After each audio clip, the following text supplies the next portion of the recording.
1135년 정월, 고려의 옛 수도였던 평양, 즉 서경에서 한승려가 새로운 나라의 건국을 선포했습니다. 그의 이름은 묘청, 나라 이름은 대위국, 연호는 청계라 했습니다. 고려라는 나라 안에서 또 다른 나라가 세워진 전례 없는 사건이었습니다. 그런데 이 거대한 반란은 불과 1년 만에 김보식이 이끄는 토벌군에 의해 완전히 진압됩니다.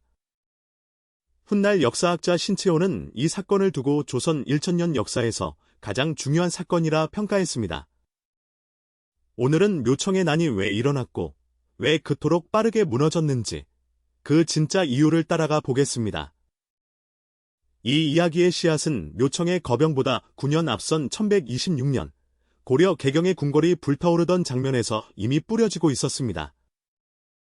고려 인종 4년, 왕실의 외척이었던 이자겸이 왕권을 정면으로 위협하는 반란을 일으켰습니다. 이자겸은 자신의 두 딸을 모두 인종에게 시집보내 국왕의 장인이자 외할아버지가 되는 기한 관계로 권력을 독점했습니다.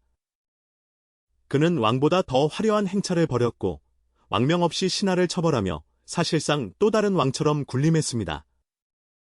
1126년 이자겸과 그의 동조자 척준경은 궁궐에 불을 지르고 인종을 사실상 가두는 쿠데타를 일으켰습니다. 왕궁이 불타고 국왕이 신하에게 감금당하는 모습은 고려 사람들에게 엄청난 충격이었습니다. 결국 인종은 척준경을 회유해 이자겸을 제거하고 다시 척준경마저 내쫓으며 가까스로 권력을 되찾았습니다. 그러나 불타버린 궁궐과 땅에 떨어진 왕실의 권위는 쉽게 회복되지 않았습니다. 젊은 국왕 인종은 무언가 근본적인 변화가 필요하다고 느꼈습니다. 바로 이 흔들리는 왕실 앞에 서경 출신의 승려 묘청이 등장합니다. 묘청은 풍수지리와 도참사상에 정통한 인물로 천문과 미래를 읽는다는 명성이 높았습니다. 그는 인종에게 놀라운 진단을 내립니다. 개경의 땅 기온이 이미 쇠약해졌기 때문에 이자겸의 난같은 재앙이 일어났다는 것이었습니다. 해법은 명확했습니다. 땅의 기온이 왕성한 서경으로 수도를 옮기면 모든 문제가 풀린다는 주장이었습니다. 묘청은 서경으로 천도하면 36개국이 고려에 조공을 바치러 올 것이라고까지 약속했습니다. 불안한 국왕에게 이 예언은 거부하기 어려운 희망이었습니다. 인종은 묘청과 그를 후원하는 정지상 같은 서경 출신 관료들을 가까이 두기 시작했습니다. 1129년 인종은 서경의 대화궁이라는 새 궁궐을 짓게 합니다. 이는 사실상 천도를 위한 준비였고 묘청 세력의 영향력은 절정에 이르렀습니다. 그러나 이 천도 계획은 개경의 기득권 세력에게는 자신들의 기반을 통째로 흔드는 위협이었습니다. 개경의 문벌 귀족을 대표하던 인물이 바로 김보식이었습니다. 김보식은 신라 왕실의 후예를 자처하는 명문가 출신으로 유교 경전에 밝은 당대 최고의 학자였습니다. 그에게 묘청의 풍수도참은 근거 없는 미신이자 나라를 위태롭게 하는 위험한 선동이었습니다. 여기서 고려 사회를 둘러 가른 거대한 노선 대립이 분명해집니다. 서경파는 풍수지리의 기반에 자주적인 칭제권원, 즉 황제를 칭하고 연호를 쓰자고 주장했습니다. 더 나아가 당시 강성했던 금나라를 정벌하자는 북진 정책을 내세웠습니다. 반면 개경파는 유교적 사대 질서를 중시하며 금나라와 평화를 유지하는 현실 노선을 택했습니다. 단순한 수도 이전 논쟁이 아니라 고려가 나아갈 방향을 둘러싼 이념의 전쟁이었던 것입니다. 묘청은 자신의 주장을 입증하기 위해 여러 신비한 술책을 동원했습니다. 한 번은 대동강에 기름을 넣은 떡을 가라앉혀 강물에 오색 기운이 떠오르게 만들었습니다. 이를 두고 용이 침을 토하는 상서로운 징조라며 천도의 정당성을 선전했습니다. 그러나 개경파 관료들이 강바닥을 조사해 그 속임수를 밝혀냈습니다. 신비로 포장됐던 묘청의 권위에 처음으로 금이 가기 시작했습니다. 설상가상으로 새로 지은 서경의 대화궁의 벼락이 떨어지는 일까지 벌어졌습니다. 땅의 기온이 좋다던 서경에서 일어난 재앙은 묘청의 예언을 스스로 부정하는 셈이었습니다. 천도 여론은 빠르게 식었고 인종의 마음도 점점 개경파 쪽으로 기울었습니다. 자신들의 입지가 사라지고 있음을 깨달은 묘청은 마침내 극단적인 선택을 합니다. 1135년 정월, 묘청은 서경에서 군사를 일으켜 대위국의 건국을 선포했습니다. 그는 서북 지역의 여러 성을 장악하고 개경의 국왕에게 서경으로 옮겨올 것을 요구했습니다. 흥미롭게도 묘청은 인종을 몰아내려 한 것이 아니라 자신들의 노선으로 왕을 끌어오려 했습니다.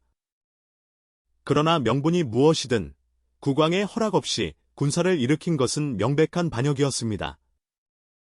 소식을 들은 인종은 깊은 고민 끝에 토벌을 결정하고 그 총사령관으로 김부식을 임명했습니다.